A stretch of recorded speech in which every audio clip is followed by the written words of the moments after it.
Hello, hello everyone. It is Andy here, your sipologist with Sipology Loose Leaf Teas. And I thought today would be a good day to go over some tea tips, some basic things you should know before you brew your tea. I know a lot of you that ordered from my launch party or are new to my group are completely new to Sipology Teas, and some of you are new to loose leaf tea in general. So here's a few tips I thought would help you out. Number one, I have messaged a few of you. When you first get your teas, it's always a good idea before you make your first cup to kind of shake the bags up, move all the ingredients around, and then when you do open it up, make sure you're scooping all the way down to the bottom so you're getting a little bit of everything, because during shipping, some of the ingredients can settle, especially when we're mixing up leaves and dried fruit. Things all kind of separate, so that makes sure you mix them together. I know my very first cup of the berry mojito, I was like, all I'm tasting is the peppermint. I'm not getting any of that berry in it. And then I saw you're supposed to give it a shake or a stir and make sure you dig down and get a little bit of everything in there, and it made a huge difference. Whoops, knocking my teas over. So that's my first tip. Another thing is to watch how much water you're using. I'd say probably the main concern people have is, you said these teas would be super flavorful, but they're, not as flavorful as I was expecting them to be. Well, usually what happens is people are using way too much water. When you get your tea, on the back in the corner here, it will give you directions. It will tell you how much tea to use, how long to steep it for, and how many brews you can get. Some of our teas are 1 brew, and some of them, like our green teas, 3 brews. So you can reuse those leaves 3 times. But all of this amount that they give you, like this one is 1 teaspoon of tea. Those are all based off of 1 cup of water. So that's 8 ounces. And a lot of your cups are bigger than that. My usual coffee or tea cup I like to use first thing in the morning. This is kind of a standard size, and this actually, I filled it up to my normal amount I would fill my cup up, and it came out to 12 ounces. So that would mean I would need 1.5 teaspoons of this green tea instead of just the 1 teaspoon recommended on the back. And then we also have our bubble cup here.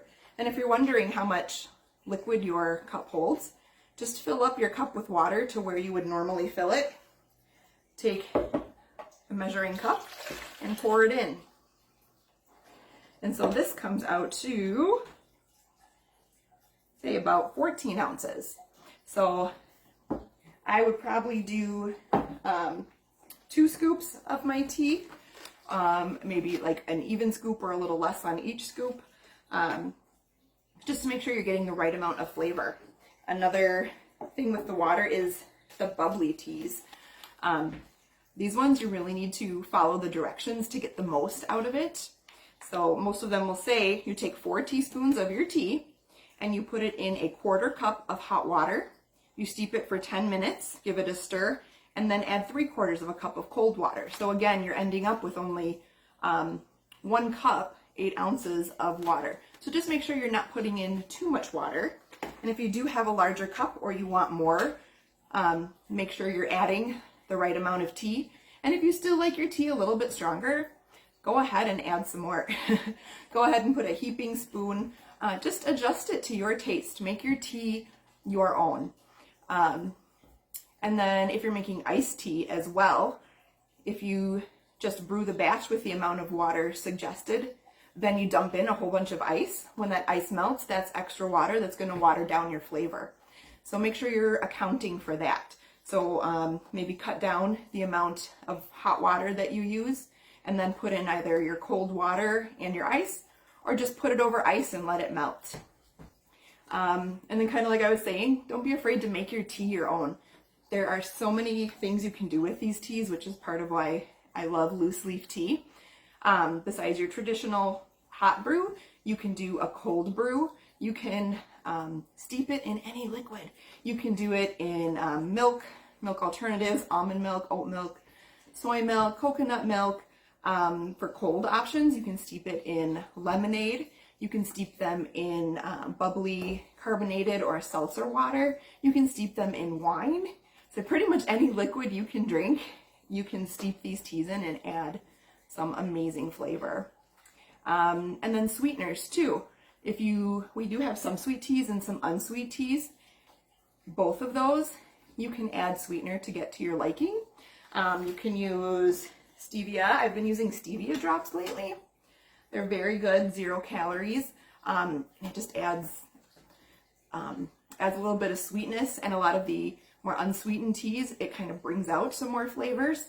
You can use monk fruit, sugar, honey, agave, whatever you'd like. Make it your own. And then coffee creamers. You can add some coffee creamer too to make completely unique tastes. So again, these are just a few tips to get you started. Make sure you're shaking and stirring your bag. Make sure you're using the right amount of water, not too much. And if you want more flavor, add some more tea leaves, or you can steep it a little bit longer too. But don't be afraid to make your tea your own. And if you have any questions, feel free to message me. Let me know, and I will help you find the best tea for you. So go ahead and give me a like, subscribe to my channel, and find me on Facebook, Andy's Feisty Leopards. Thank you. I'll see you guys. Have a great day.